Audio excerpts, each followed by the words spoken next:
Hey, today I'm going to talk a little bit about how do I come back to a painting after I've been away from it for a little while. It may have been just overnight or it may have been longer than that. Hi, I'm Layne Johnson. Welcome to my studio. Painters sometimes they run into a problem that's a challenge really. Is you're painting on a painting that's maybe a larger painting or a painting that's got some complications in it, some details and things that make it more than just a simple painting. So you come into the studio each day, and if once you've got your painting, basically a lot of it's all in place. It's not all detailed exactly yet, but you will come back to the studio and wonder, where do I start? What do I do today? And that still happens with me.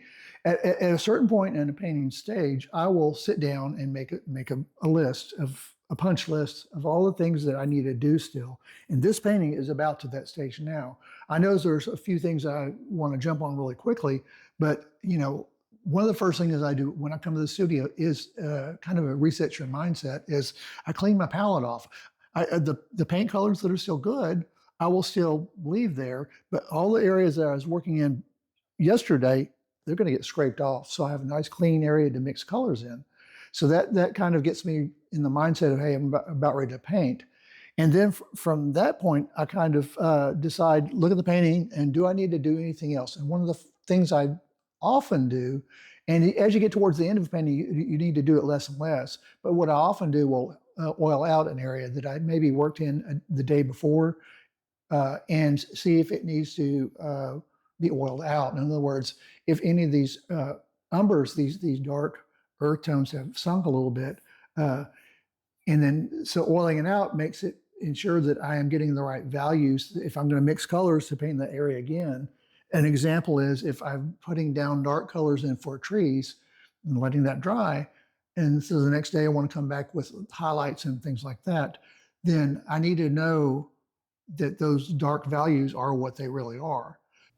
Hey there, I just wanted to pop in here for a moment and invite you to register to watch my free workshop, Secrets to Painting Beautiful, Realistic Landscapes. You can find the link below. But the question is, where do you start? What do you want to work on today? And it may be continuation from what you did yesterday, or it may be something that at the end of the day, I will work on something knowing that I will need to do something different in that same area the next day. And that's a good example of, say, putting down darks around something that I know the next day I'm going to put grasses or something else over the darks to get those little details in the foreground. So you have to kind of prepare the painting for the next day in a way. You don't, if you're painting directly, you're just painting very directly where you're just what you're seeing. Whereas when I'm painting in layers, I will plan it more, and I will lay down darks in areas that I know the next day I'll be painting highlights or midtones, then highlights. So it's a process that gets me to a certain point. And one of the biggest challenges is to be patient, knowing that, well, you got to don't start detailing yet. Wait till you get certain things in place. And a lot of the stuff that you're seeing right here is really not detail per se, it's the impression of detail. So I will still come back and add certain salient details that will support the idea of this is a very complicated scene, or it still has to hold together altogether. So even the stuff that I might want to add detail to, there may be other areas I want to tone down. So, but I don't want to handcuff myself by trying to make all those decisions along the way. I want to get it covered. I want to get the forms built, and then make sure that the big things are taken care of before I go to the little things. So what's the first thing you're going to do today? Scrape the palette. And the next thing?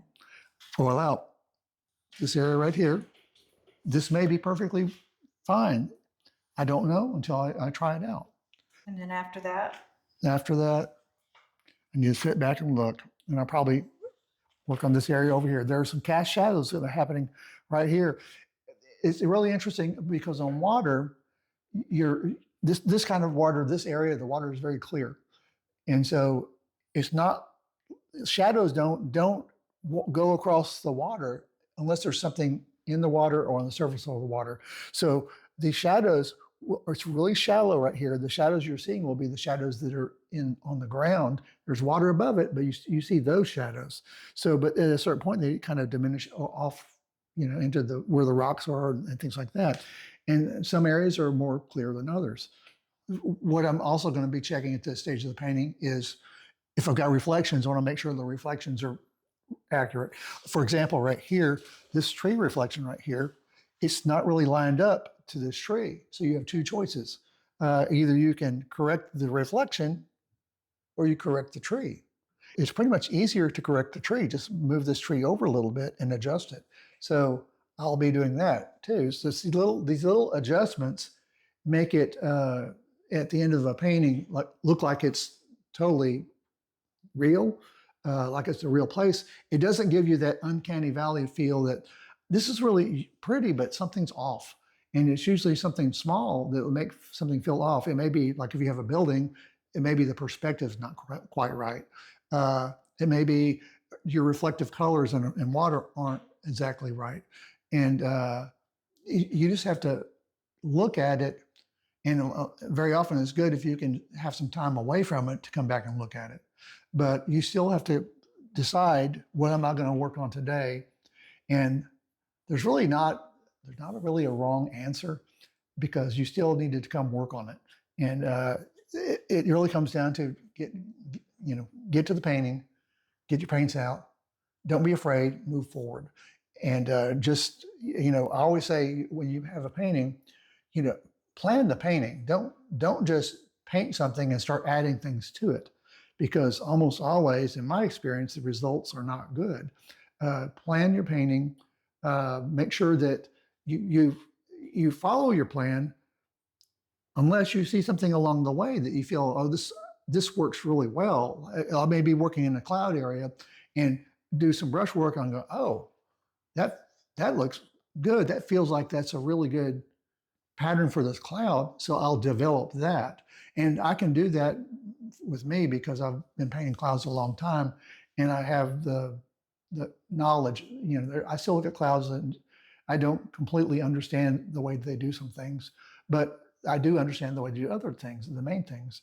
So you have to be available to handle those happy accidents, because they do happen. And at the same time, you still have to follow your plan. So in the end, planning really is a big part of something. It makes the painting work easier and smoother. And at the end of the day, a painting that will work in the end be a nice painting, as opposed to one that's like, I nearly got that painting down, I'll come back to it later. So if you want to finish a painting, plan the painting. Thanks for joining me in my studio. If you enjoyed this video, you'll also probably enjoy watching the videos I've linked on the screen. Be sure to click subscribe so you don't miss any future videos. If you're ready for more in-depth lessons, consider enrolling on one of my online courses where I teach classical painting techniques for landscape painters. You can find all my classes at laynejohnson.com or click on the link in the description below.